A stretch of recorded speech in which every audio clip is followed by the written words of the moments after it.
Upon the inception of AEW in 2019, AEW president Tony Khan was mostly known by wrestling fans for being the owner of the Jacksonville Jaguars, as well as owning the moderately successful English football club Fulham FC. All his life, Khan has been a huge wrestling fan, and for the most part this is what made talents such as Chris Jericho, The Elite and Jon Moxley gravitate towards him. Khan was a business owner who had a genuine love and passion for pro wrestling. And for the first few years of Khan's time running AEW, his relationship with fans as well as the wrestling media was incredibly strong. Khan was seen as the savior of pro wrestling and would be drastically different to Vince McMahon in every single way. Khan seemed to book for the die-hard wrestling fans rather than the casual audience, which McMahon was prone to do. Whilst Khan was limited in making appearances on AEW television, he would appear at press conferences and take part in media calls, and for the most part, he came across incredibly well in all of his appearances. Khan was honest and seemed to have a ton of admiration and respect for the people that worked in AEW, which was very refreshing to see. However, over the past 12 months, the positive reception towards Khan has shifted. Khan has gone from a figure in the wrestling world that fans respect to someone that has questionable morals and seems rather difficult to work with, leading to a number of memes outright mocking him. But what went wrong? When exactly did this shift happen? To examine where it all went wrong for Khan, you have to first examine his first big public wrestling related scandal, and it involved Khan and a former AEW wrestler known as Big Swole. Shortly after leaving AEW, Swole would reveal on her podcast the truth on why she departed the company. She stated, I felt like the women shouldn't have gone through everything they've went through just to get, on TV, just to get time. You're signed to this big company, you want time.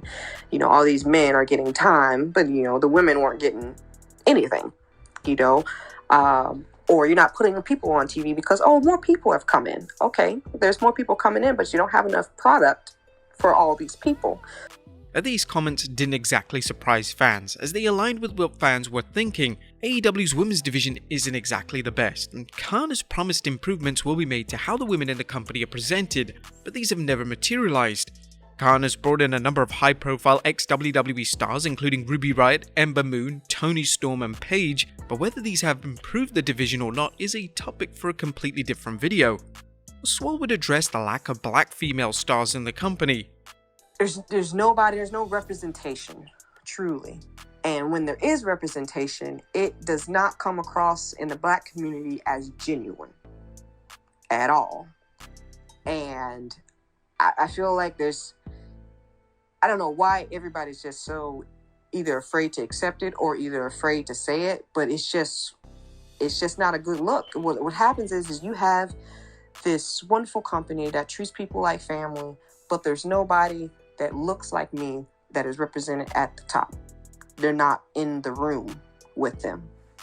They're not. Instead of having an honest and open discussion with Swole and the fans about her reasoning, Khan did the worst thing possible. He would tweet out a response to Swole which received major backlash.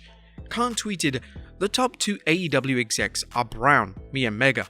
Jade, Bowens, Caster, Dante, Nyla, Isaiah and Mark Quinn all won on TV this month.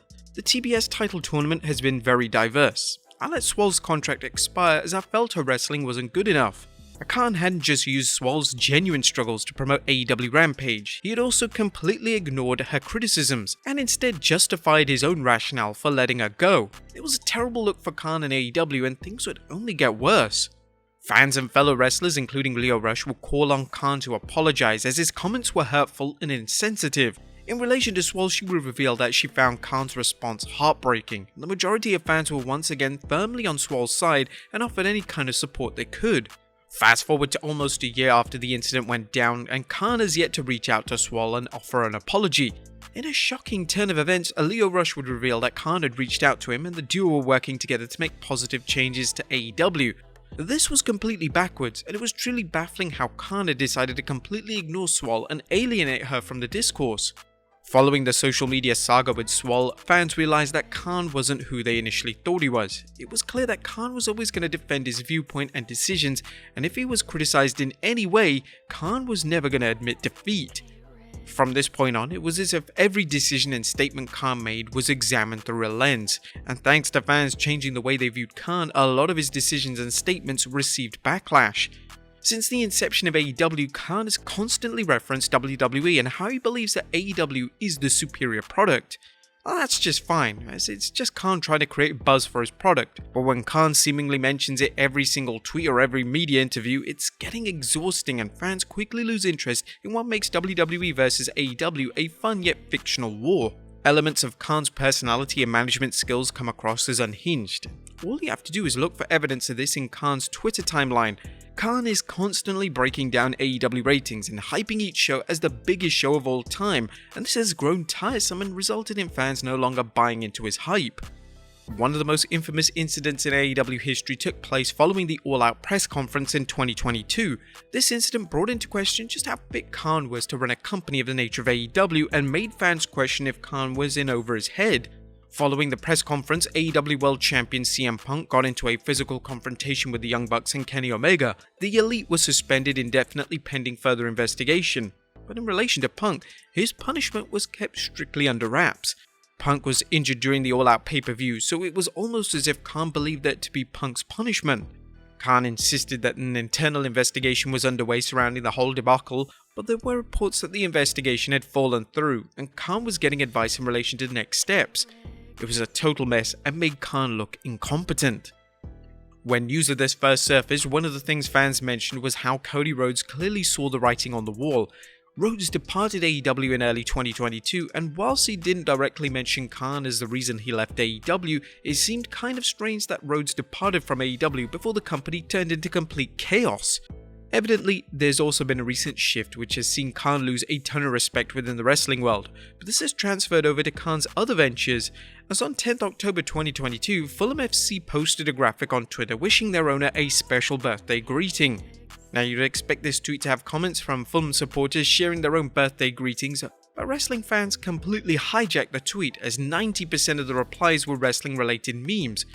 Most of them were negative, and the majority of them referenced Triple H being a superior booker.